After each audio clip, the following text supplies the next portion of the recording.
সুকুমার রায় বিরচিত হযবরল পরের পর্ব। আগের পর্বগুলির লিঙ্ক রয়েছে ডেসক্রিপশন বক্সে।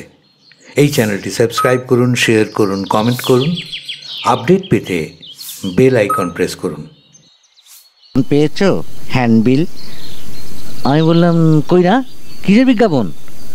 বলতেই কাকটা একটা কাগজের বান্ডিল থেকে একখানা ছাপানো কাগজ বের করে হাতে দিল।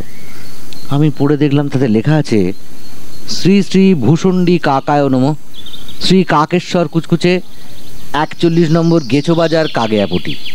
আমরা হিসেবি ও বেহিসেবি, খুচরা ও পাইকারি সকল প্রকার গণনার কার্য বৈজ্ঞানিক প্রক্রিয়ায় সম্পন্ন করিয়া থাকি। মূল্য 1 ইঞ্চি 1.5 টাকা। চিলড্রেন হাফ প্রাইস, অর্থাৎ শিশুদের অর্ধমূল্য। আপনার জুতার মাপ, গায়ের রং, কান কটকট করে কিনা, জীবিত কি মৃত ইত্যাদি আবশ্যকীয় বিবরণ পাঠাইলেই ফেরত ডাকে কাটলগ পাঠাইয়া থাকি। সাবধান সাবধান সাবধান। আমরা সনাতন বায়সবংশীয় দাঁড়ি কুলিন অর্থাৎ দাঁড়কাক, আজকাল নানা শ্রেণীর পাতিকাক, হেঁড়েকাক, রামকাক প্রভৃতি কাকেরাও অর্থলোভে নানারূপ ব্যবসা চালাইতেছে। সাবধান, তাহাদের বিজ্ঞাপনে চটক দেখিয়া প্রতারিত হইবেন না। কাক বলল, কেমন হয়েছে? আমি বললাম, সবটা তো ভালো করে বোঝা গেল না। কাক গম্ভীর হয়ে বলল, হ্যাঁ, সে ভারী শক্ত, সকলে বুঝতে পারে না। একবার এক খদ্দের ছিল, তার ছিল টেকো মাথা।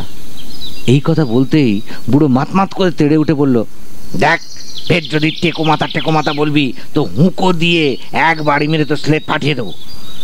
কাক থতমত খেয়ে কি যেন ভাবলো, তারপর বলল, টেকো নয়, টেপো মাথা, যে মাথা টিপে টিপে টোল খেয়ে গিয়েছে। বুড়ো তাতেও ঠান্ডা হলো না, বসে বসে গজগজ করতে লাগলো।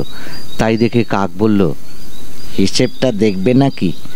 বুড়ো একটু নরম হয়ে বলল, হয়ে গেছে, ওই দেখি। কাক অমনি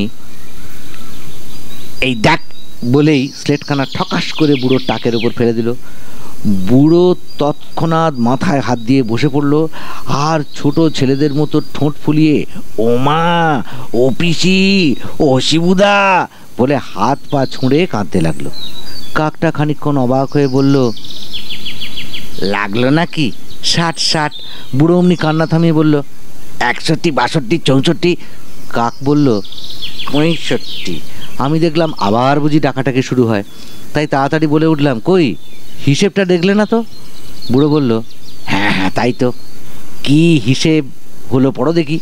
আমি স্লেটখানা নিয়ে তুলে দেখলাম, খুদে খুদে অক্ষরে লেখা আছে, ইয়াদি কৃদ্য অত্র কাকালতনামা লিখিতং শ্রী কাকেশ্বর কুচকুচে কার্যাঞ্চগে ইমারত খেসারত দলিল দস্তাবেজ তস্য ওয়ারিশগণ মালিক দখলদার সত্ত্বেও অত্র নায়েব সেরেস্ত্রায় দস্ত বদস্ত কায়েম মকাররি পত্তনি পাট্টা অথবা কাওলা কবুলিয়ত সত্যতায় কি বিনা সত্যতায় মুনশেফি আদালতে কিংবা দায়রায় সোপর্দ আসামি ফরিয়াদি সাক্ষী সাবুত গয়রহ মোকদ্দমা দায়ের কিংবা আপোষ মকমল ডিক্রিজারি নিলাম ইস্তাহার ইত্যাদি সর্বপ্রকার কর্তব্য বিধায়ক। আমার পড়া শেষ না হতেই বুড়ো বলল, এসব কি লিখেছ আবল তাবল? কাক বলল, ওসব লিখতে হয়, তা না হলে হিসেব টিকবে কেন? ঠিক চৌকস মতো কাজ করতে গেলে গোড়ায় এসব বলে নিতে হয়। বুড়ো বলল, তা বেশ করেছ, কিন্তু আসলে হিসেবটা কি হলো দেখি বলো তো? কাক বলল, হ্যাঁ, তাও বলা হয়েছে। ও হে, শেষ দিকটা পড়ো তো। আমি দেখলাম শেষের দিকে মোটা মোটা অক্ষরে লেখা আছে, 7 দুগুণে 14, বয়স 26 ইঞ্চি, জমা 250, খরচ 37 বছর। কাক বলল, দেখেই বোঝা যাচ্ছে অঙ্কটা এলসিএমও নয়, জিসিএমও নয়। হযবরল পরের অংশ শুনতে অবশ্যই সময় আপডেটসের এই ইউটিউব চ্যানেলটি সাবস্ক্রাইব করুন, শেয়ার করুন। আগামী সপ্তাহে আপনার জন্য এবং আপনার বাড়ির ছোট্ট বাচ্চাটির জন্য শুনতে থাকুন সুকুমার রায় রচিত হযবরল